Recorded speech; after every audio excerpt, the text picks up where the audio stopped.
বেগম খালেদা জিয়ার দাফন এবং জানাজা এবং এই পুরো প্রস্তুতি কিভাবে নেওয়া হবে তার বিষয়ে একটি সামগ্রিক আলোচনা করা হয়েছে এবং এখানে মূল জোর দেওয়া হয়েছে যে পার্টির সাথে পুরোটা সমন্বয় করে বিএনপির সাথে সমন্বয় করে সমস্ত কাজগুলো সম্পন্ন করা হবে।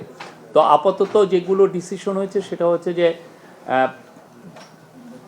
জাতীয় সংসদ ভবনের দক্ষিণ প্লাজায় ওনার জানাজা হবে। ওনার মরদেহ সকালেই এভারকেয়ার হাসপাতাল থেকে জাতীয় সংসদ ভবনে নিয়ে আসা হবে এবং এই নিয়ে আসার সময় পুরো রাস্তার দুই পাশেই একটা স্পেশাল সিকিউরিটি অ্যারেঞ্জমেন্ট ইনশিওর করা হবে এবং আমরা অ্যাট দ্য সেম টাইম আমরা জানিয়ে দিব কখন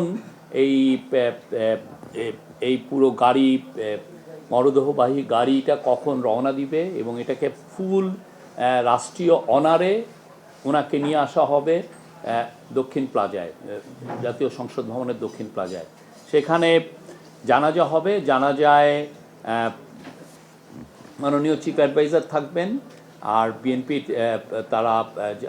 বিএনপির নেতৃবৃন্দ থাকবেন, সমস্ত অ্যাডভাইজাররা থাকবেন এবং আমরা আশা করছি অনেক ডিপ্লোম্যাট থাকবেন এবং আমাদের বাংলাদেশের আমরা তাদের, আপনি জানেন যে কালকে জানাজার কে সামনে রেখেই একদিনের একটি জাতীয় ছুটি ঘোষণা করা হয়েছে, সরকারি ছুটি ঘোষণা করা হয়েছে, 3 দিনের শোক দিবস পালন করা হচ্ছে। এই আর পুলিশের তরফ থেকে, সিকিউরিটি এজেন্সির তরফ থেকে প্রত্যেকটা বিষয় আবার নতুন করে রিভিউ করা হয়। কিভাবে আপনারা জানেন কিছুদিন আগে একটি বড় জানাজা হয়েছে, ফলে পুলিশের এবং সিকিউরিটি এজেন্সিগুলোর নিজেদের মধ্যেই কিছু প্রস্তুতি অলরেডি ছিল, কিন্তু এখন আরও বড় আকারে কিভাবে প্রস্তুতি নেওয়া যায় সেই বিষয়ে খুব নিবিড়ভাবে আলোচনা হয়েছে। এভারকেয়ার থেকে ওনার পুরো যে লাশবাহী গাড়ি আসা পর্যন্ত, সংসদে ভবনের দক্ষিণ প্লাজায় আসা পর্যন্ত ওনার দাফন এবং ওনার জানাজা সব কিছু পূর্ণ রাষ্ট্রীয় মর্যাদায় অনুষ্ঠিত হবে, পূর্ণ রাষ্ট্রীয় মর্যাদায়। আপনি জানেন উনি আপসহীন নেতৃত্বে ছিলেন, বাংলাদেশ বারবার গণতন্ত্র হারিয়েছিল, উনি প্রতিবারই ওনার বলিষ্ঠ ভূমিকায়, ওনার বলিষ্ঠ নেতৃত্বে আমরা গণতন্ত্র ফিরে পেয়েছি।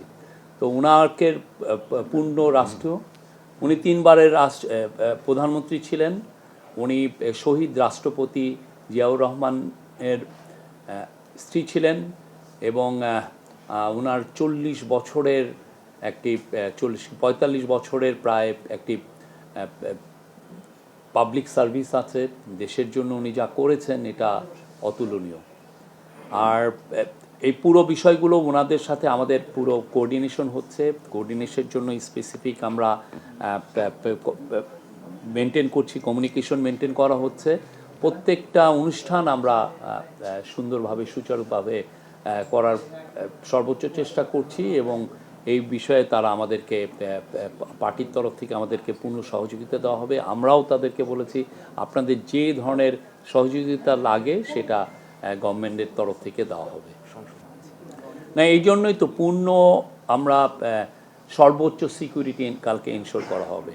আমাদের ডিএমপির তরফ থেকে বলা হয়েছে, ডিএমপির প্রধান বলেছেন যে মোর দেন 10,000 পুলিশ, এপিবিএন এবং অন্যান্য যারা সিকিউরিটি এজেন্সি যারা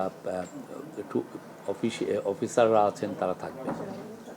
সেনাবাহিনী কিছু কিছু জায়গায় সেনাবাহিনীরও তরফ থেকে একটা ব্যবস্থাপনায় থাকবে।